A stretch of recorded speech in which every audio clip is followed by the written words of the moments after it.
오케이. 네, 부동산 공부 열심히 하고 계시죠? 네, 자, 오늘은요, 부동산의 특징, 부동산 투자의 특징에 대해서 한번 공부를 좀 해보려고 합니다.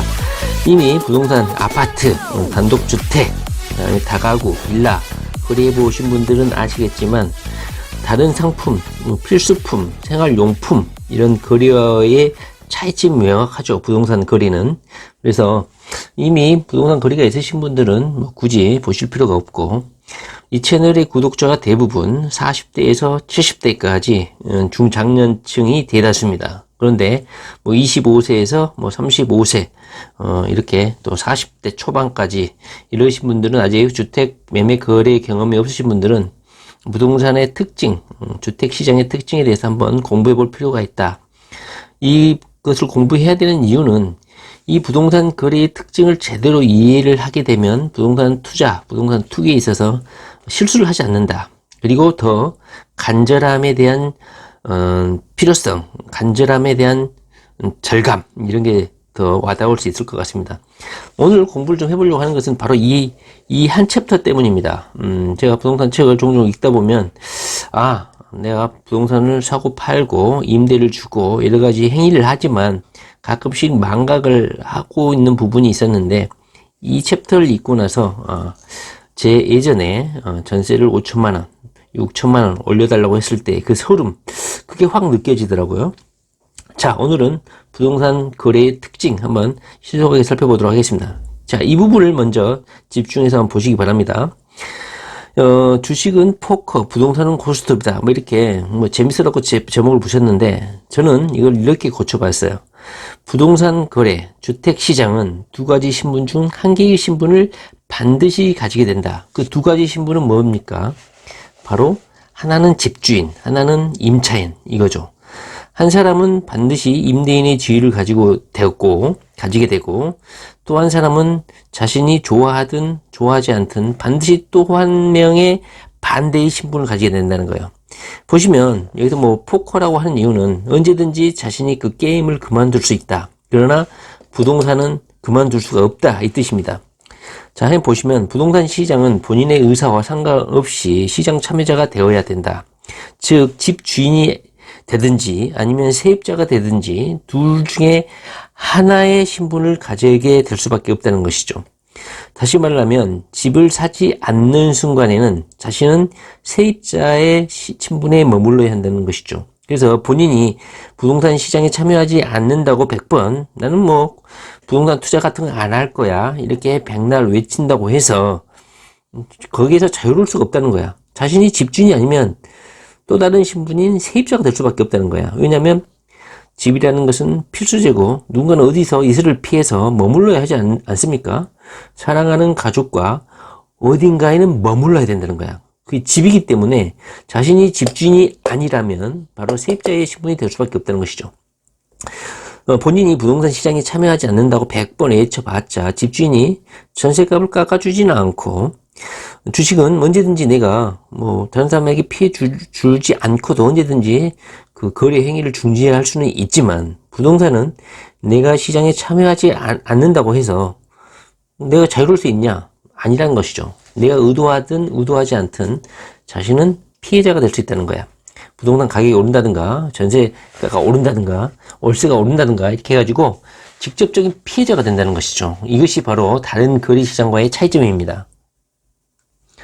자, 그 부분 두 개의 신분 중에 하나의 신분이 된다는 거, 이것만 망각하지 않는다면 왜 부동산 투자를 해야 되는지 그 필요성에 대해서 절감을 하실 겁니다. 지금 이 영상을 보고 뭔가를 공부를 해보려고 하신 분들은 그 비참함, 집이 없어가지고 월세 올려달라고 빌빌대고 눈치 보고 집주인 눈치 보고 이런 서름을 다 겪으신 분들이 아닙니까? 두 개의 신분 중에 한 개의 신분을 반드시 가져야 되는데 우리는 집주인의 신분을 가지기 위해서 공부를 하는 것이죠. 자, 현재 공부하고 있는 것은 바로 부동산의 거래의 특징, 주택시장의 특징에 대해서 공부를 하고 있는데요. 자, 간단하게 한 몇 가지만 더 살펴보고 마치도록 하겠습니다. 일단은 부동산 같은 경우는 황금성이 제한이 되어 있습니다. 다시 말하면 어떤 것을 사고 팔 때 부동산 같은 경우는 쉽게 현금화가 시키기 어렵다. 부동산은 시세보다 싼 값에 내놓지 않으면 쉽게 팔리지가 않죠. 이것을 반대로 말하면 뭡니까? 빨리 현금화를 하고 싶으면 부동산 시세보다는 현격하게 싸게 내놓으면, 다시 말하면 금매로 내놓으면 현금화를 빨리 시킬 수 있다. 이렇게 해석할 수도 있는 것이죠. 보통 아파트 같은 이런 부동산 같은 경우는 현금화 하기까지는 몇 달의 기간을 필요로 하기도 합니다. 그리고 황금성이 떨어진다는 것은 어떤 경제적인 급변 상황에서 손실을 줄 수도 있다는 장점이 있다고 해요. 예를 들면 주식 같은 경우는 오전장에서 어떤 악재가 터지면 출렁거리죠.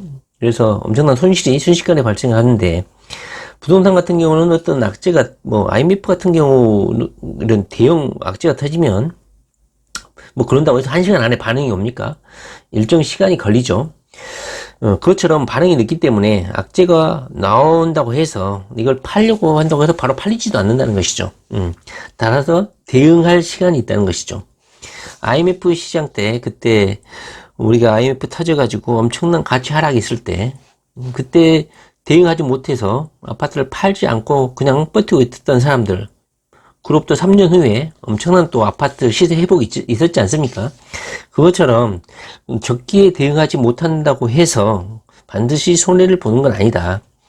황금성이 어렵다는 것이 단점도 되지만 장점이 될 수도 있다. 이런 것이죠. 그 다음에 부동산은 주식보다는 초기 자본이 많이 들죠. 최소 몇 천만 원 있어야 된다. 그리고 거래 비용도 많이 들죠. 취득세부터 해서 법무 비용이라든가 부동산 중개 수수료까지 해가지고 거래 비용이 많이 든다. 그러다 보니까 청년 세대라든가 젊은이들이 진입하기가 좀 어려운 측면이 있죠. 그래서 주식이나 가상화폐 시장으로 좀 쏠리는 측면이 없지 않아 있는 것 같습니다. 자, 그 다음에 부동산 주택시장의 특징은 수요와 공급이 제한적이라는 뜻이에요. 수요와 공급이 제한적이다. 예를 들면 주택 보급률이 어느 정도의, 우리 현재 대한민국 주택 보급률이 100% 정도에 이르렀죠. 수요는 점차적으로 제한적이게 되죠. 그러나 아파트 시장은 땅이라는 한정적인 자원이 선결되지 않는 한 무한정으로 공급이 될 수가 없습니다. 그래서 공급 부족. 현재 부동산 시장이 급등하고 있는 이유가 공급 부족이다. 바로 이 뜻은 부동산은 수요와 공급이 제때 적기에 이루어지기 쉽지 않은 죄하다, 이 뜻이죠.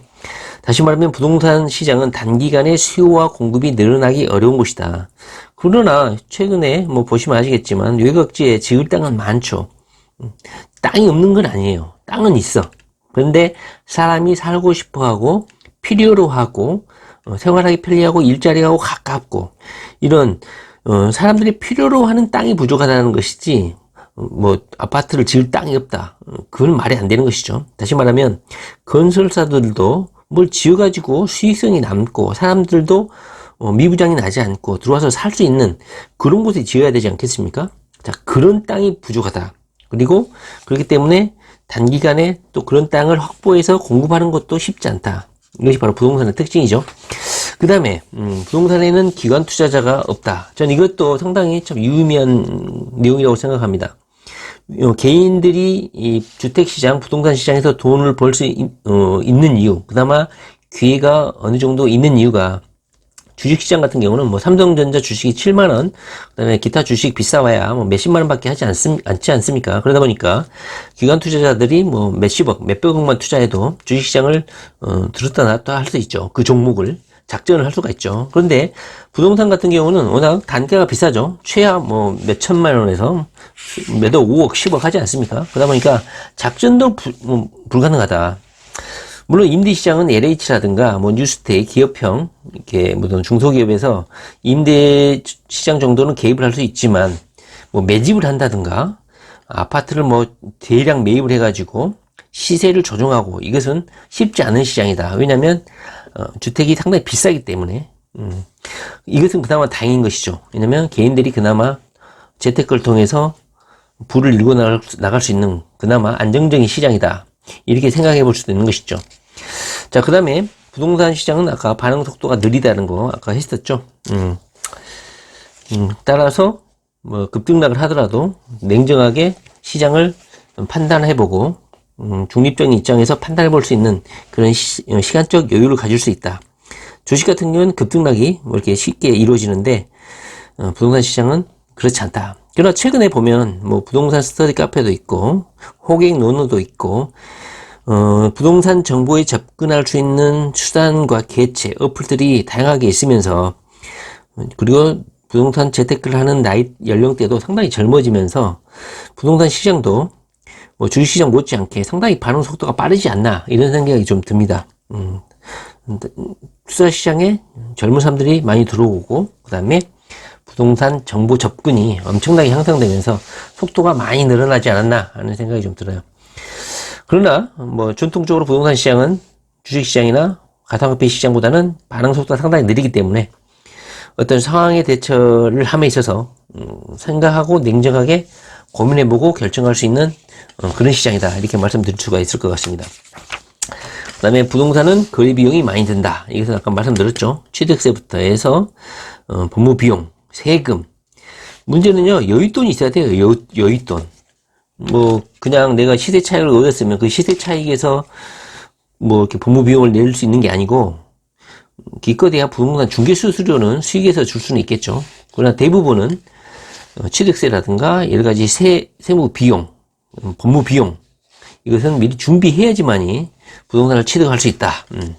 다시 말하면 돈이 좀 많이 든다. 거래 비용이 많이 든다. 그렇기 때문에 쉽게 사고 팔기도 쉽지 않다, 이렇게 말씀드릴 수가 있을 것 같습니다.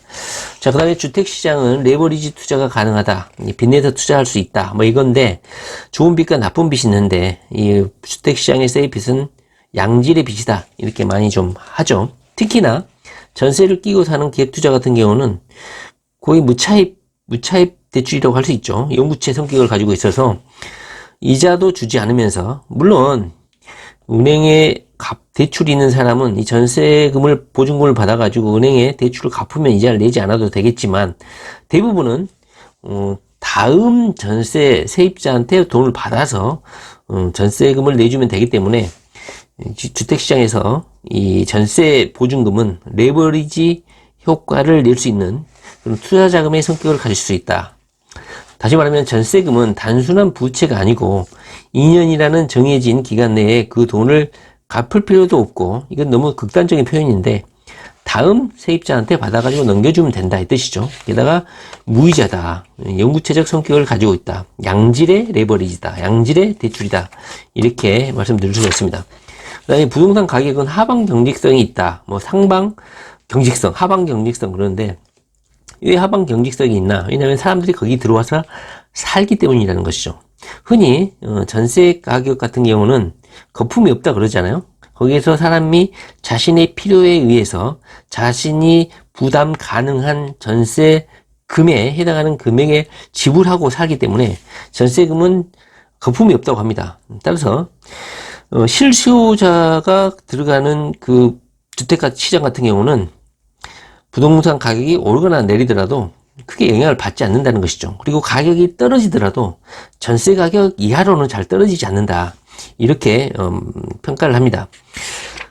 여기 보시면 만약에 아파트 가격, 예를 들면 아파트 가격이 떨어진다, 그러면 만약에 실수요자가 그 아파트를 소유하고 있으면 안 팔면 돼. 손해보고 내가 안 팔고 그냥 집값 오를 때까지 버티면 된다. 그렇기 때문에 가격이 하락하는 것도 어느 정도 저지선이 형성된다. 실수요자의 시각에서 보면 집값이 오를 경우에만 팔 생각이 생기는 것이고, 내릴 경우에는 거리에 대한 생각 자체가 없어. 거리량이 확 줄죠. 다시 말하면 자신이 산 가격 밑으로는 미치고는 팔지 않겠다. 팔려고 내놓지 않으면 공급량이 줄겠죠. 그러면 가격이 진정이 되겠죠. 그리고 가격이 오르면 기분 좋을 것이고, 다시 말하면 어느 정도 주택시장은 IMF라든가 세계 대공황 그런 것이 아닌 이상은 가격 저지선이 어느 정도 자신이 구입한 돈보다는 그 이하로 팔려고 하지 않기 때문에 크게 가격이 폭락하거나 그렇진 않다. 주식시장이나 가상화폐에 비해서 말이죠. 그리고 가장 첫 번째로 제가 말씀드렸어야 되는 건데, 부동산은 실물이죠. 실물. 주식은 주식증권이라는 어찌 보면 권리 지분에 해당할 뿐인데, 실물은 뭡니까? 만져진다는 것이죠. 만져진다는 것은 어떤 상황에 처했을 때, 예를 들어 불이 났다, 집이. 그러면 땅이라도 남는다, 이런 말 많이 들어보셨을 거예요. 그래서 주택은 주거 공간으로서 인간의 의식주, 옷, 먹는 거, 주거 공간 전부 다 실체 아닙니까, 실체. 그래서 망해도 쪽박은 차지 않는다. 물론 아파트 같은 거 대출 존나 끼고 망해버리면 결국은 은행 소유로 넘어가겠죠. 뭐 그런 뜻은 아니고 자가주택으로 이렇게 대출 갚아 나가고 자기 주택으로 소유를 했을 때는 뭐 세계 공황이 오거나 뭐 불이 나거나 어떤 했을 경우에도 지분은 남는다. 땅 일정 면적은 남는다. 이 뜻인 것 같아요. 그리고 전세를 주거나 그리고 매매 수요, 임대 수요, 그리고 매매 수요가 주춤해도 임대 수요가 늘어나면 집값 상승률이 주춤해서 전세가가 오르게 된다. 이것은 그 실물성을 방증하는 것이죠. 대부분 부동산 가격이 떨어지면 뭐 남는 게 없지 않고 손해다 이렇게 생각할 수도 있는데요. 일단 집값이 떨어지면 사람들이 집을 사지 않습니다.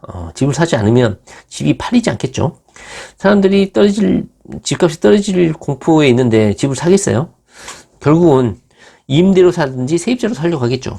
그렇다면 반대로 사람들이 집을 안 사고 세입자로 살면 뭐가 오르겠습니까? 임대가가 오르겠죠. 전세가가 오르겠죠. 이렇게 상호 보완하면서 이 실물 가치성을 보존하는 그런 성격이 있다는 것이죠. 자, 오늘은요, 뭐 다들 아시겠지만 저는 뭐 나머지 8개, 9개를 말하려고 하는 게 아니라 가장 첫 번째 말씀을 드렸던 부동산 시장에 참여를 하고 싶지 않더라도 모든 국민들, 모든 개돼지들은 두 가지 신분 중에 하나의 신분증을 가지게 된다. 바로 집주인이든지 매년 2년마다 전세금을 올려줘야 되는 세입자 신분이든 매년 월세를 줘야 되는 월세입자가 되든 두 가지 신분 중에 하나의 신분은 된다. 저는 이것이 상당히 충격적으로 다가왔습니다. 왜냐하면 직접 그 서러움을 겪었었기 때문에 이 두 가지 신분 중에 나는 집주인이 되겠다 이런 생각을 하면서 재테크 공부를 하게 됐죠. 자, 여러분들도 뭐 이미 부동산 거래가 있으신 분들은 제 말이 뭐 다 알고 계셨던 부분이 있을 것이고 아직 부동산 투자에 진입하지 않으신 분들은 이런 비참함을 겪지 않기 위해서라도 부동산 공부를 열심히 하셔야 될 것 같습니다. 자, 부동산 시장에는 두 가지 신분 중에 한 개의 신분을 반드시 가지게 된다. 여러분은, 우리 젊은이는 어떤 지위를 가지고 싶습니까? 네, 부동산 시장 반드시 열심히 공부해서 두 가지 신분 중에 집주인의 지위를 가져야 되지 않겠습니까? 네, 자, 부동산 공부 열심히 하시기 바랍니다. 네, 감사합니다.